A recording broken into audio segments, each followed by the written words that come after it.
Di na magsakit mag-uol karong Pasko, at tagig importansya kinabuhi nimo. Magmalipayon lang gihapon karong Pasko, kay karon ang pagkatao ni Hesukristo. Di na magsakit mag-uol karong Pasko, at tagig importansya kinabuhi nimo. Magmalipayon lang gihapon karong Pasko, kay karon ang pagkatao ni Hesukristo.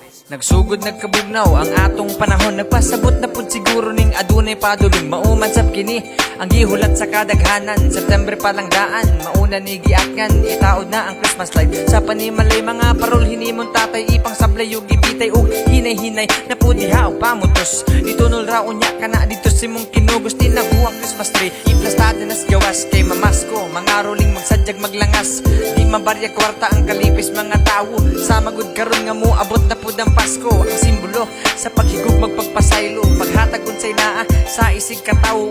Dili lang karon sa umalabot pa nga adlaw, lami kayos paminaw nga ang Pasko adlaw-adlaw. Di na magsakit mag-uol karong Pasko, at tagig importansya kinabuhi nimo. Magmalipayon lang gihapon karong Pasko, kay karon ang pagkatao ni Hesukristo. Di na magsakit mag-uol karong Pasko, at tagig importansya kinabuhi nimo. Magmalipayon lang gihapon karong Pasko, kay karon ang pagkatao ni Hesukristo.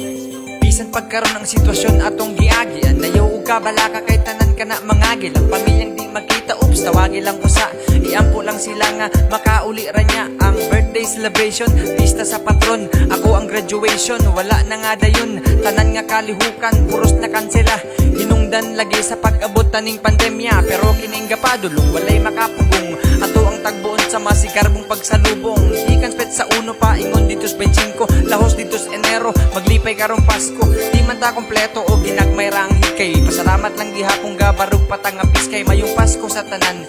Adlaws kay tasan, salig iyang plano mahuman ra ang tanan. Di na magsakit mag-uol karong Pasko, at tagig importansya kinabuhi nimo. Magmalipayon lang gihapon karong Pasko, kay karon ang pagkatao ni Hesukristo. Di na magsakit mag-uol karong Pasko, at tagig importansya kinabuhi nimo. Magmalipayon lang gihapon karong Pasko, kay karon ang pagkatao ni Hesukristo.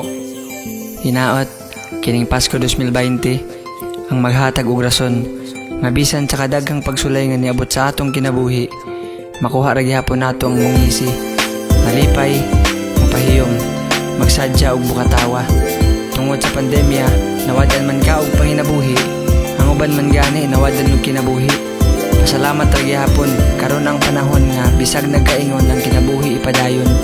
Mayong Pasko 2020, padayon ta sa pag-abante. Di na magsakit mag-uol karong Pasko, at tagig importansya kinabuhi nimo. Magmalipayon lang gihapon karong Pasko, kay karon ang pagkatao ni Hesukristo. Di na magsakit mag-uol karong Pasko, at tagig importansya kinabuhi nimo. Magmalipayon lang gihapon karong Pasko, kay karon ang pagkatao ni Hesukristo.